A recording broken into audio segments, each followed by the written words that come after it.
सम्मन क्या होता है, वारंट क्या होता है, सम्मन और वारंट में क्या डिफरेंस होता है, सम्मन और वारंट कब जारी होते हैं, सम्मन और वारंट कौन जारी कर सकता है।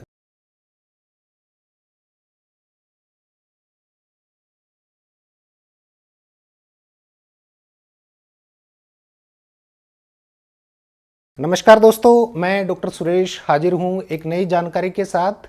कैसे हैं आप सब दोस्तों। कई बार ऐसा होता है कि सम्मन या वारंट शब्द सुनकर लोगों के दिल की धड़कन बढ़ जाती है। आज इन्हीं दोनों शब्दों की व्याख्या करेंगे और समझेंगे कि सम्मन क्या होते हैं और वारंट क्या होते हैं और कब ये जारी किए जाते हैं और किस किस को सम्मन और वारंट जारी करने का अधिकार या पावर होती है। कौन सी वो परिस्थितियां या सिचुएशन होती हैं जब सम्मन या वारंट इशू किया जाता है, और सबसे ज़रूरी बात, सम्मन और वारंट में क्या डिफरेंस होता है, इन दोनों के बीच क्या फ़र्क होता है। सबसे पहले समझते हैं कि सम्मन क्या होता है। सम्मन का मतलब होता है किसी को बुलाना या बुलावा पत्र, an official demand to appear in a law court. अक्सर लोगों की धड़कनें अटक जाती हैं ये सुनकर कि कोर्ट से सम्मन आया है या वारंट आया है, लेकिन सम्मन एक बुलावा पत्र होता है।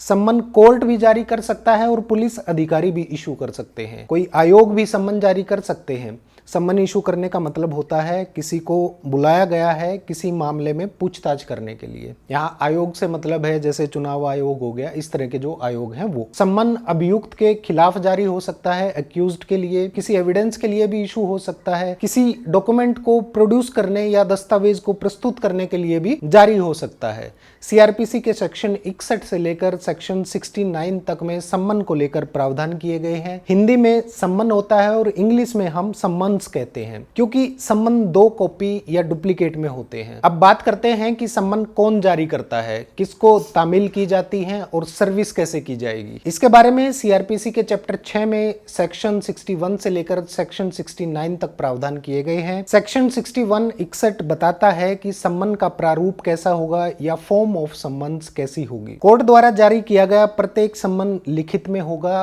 राइटिंग में होगा और उसकी 2 कॉपीज होंगी। उस कोर्ट के पीठासीन अधिकारी द्वारा या अन्य ऐसे अधिकारी द्वारा जिसे समय समय पर हाई कोर्ट डायरेक्ट करेगा, अकॉर्डिंग टू रूल जारी किया जाएगा और उसके सिग्नेचर कोर्ट सील के साथ सम्मन पर होने चाहिए। सम्मन पर एक डेट भी होती है कि इतनी तारीख को और इतने बजे और उस जगह पर आपको पहुंचना है। ये सब सेक्शन 61 में बताया गया है। सेक्शन 61 में बताया गया है कि सम्मन का प्रारूप कैसा होगा। अब बात करते हैं वारंट क्या होता है। वारंट एक इंग्लिश वर्ड है जिसका हिंदी में मतलब होता है अधिकार पत्र, यानी कोर्ट किसी को ये अधिकार देती है कि आप इस पर्टिकुलर व्यक्ति को गिरफ्तार करके लाइए। कोर्ट ये अधिकार किसी पुलिस अधिकारी को या किसी अन्य सरकारी अधिकारी को भी दे सकती है। सम्मन की 2 कॉपीज होती हैं, लेकिन वारंट केवल एक ही होता है। सम्मन उस व्यक्ति के नाम इशू किया जाता है जिसको कोर्ट में बुलाना है, लेकिन वारंट उस अधिकारी या व्यक्ति के नाम जारी किया जाता है जिसको अधिकृत या अथॉरिटी दी गई है किसी व्यक्ति को गिरफ्तार करके लाने के लिए। वारंट भी अभियुक्त के खिलाफ जारी किया जा सकता है, साक्षी या विटनेस के खिलाफ भी जारी किया जा सकता है, किसी डॉक्यूमेंट को कोर्ट में लाने के लिए या प्रोड्यूस करने के लिए भी जारी किया जा सकता है। वारंट तलाशी के लिए भी जारी किया जा सकता है जिसे हम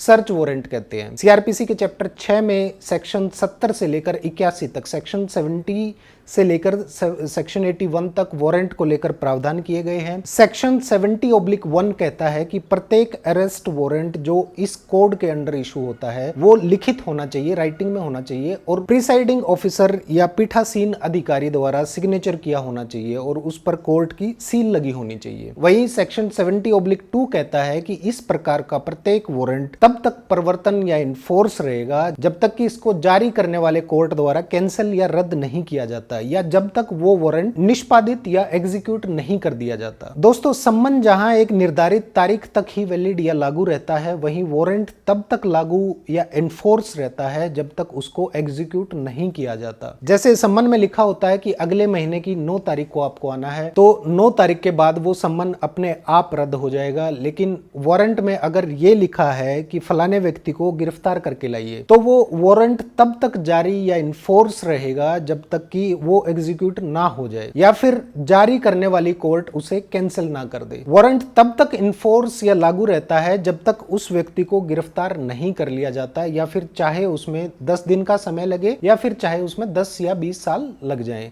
चाहे कितने भी साल लग जाएं, वो इनफोर्स रहेगा, परिवर्तन में रहेगा। दोस्तों, बड़े ही आसान शब्दों में और सरल भाषा में मैंने आपको सम्मन और वारंट के बारे में समझाया है। फिर भी अगर कुछ रह गया हो या आपके मन में कोई प्रश्न हो तो आप मुझे कमेंट करके जरूर बताइएगा। मैं पूरी कोशिश करूंगा उस प्रश्न को लेकर आपका कंसेप्ट क्लियर करने की। चैनल को सब्सक्राइब जरूर कर लीजिएगा और ज्यादा से ज्यादा वीडियो को शेयर करिएगा। नमस्कार।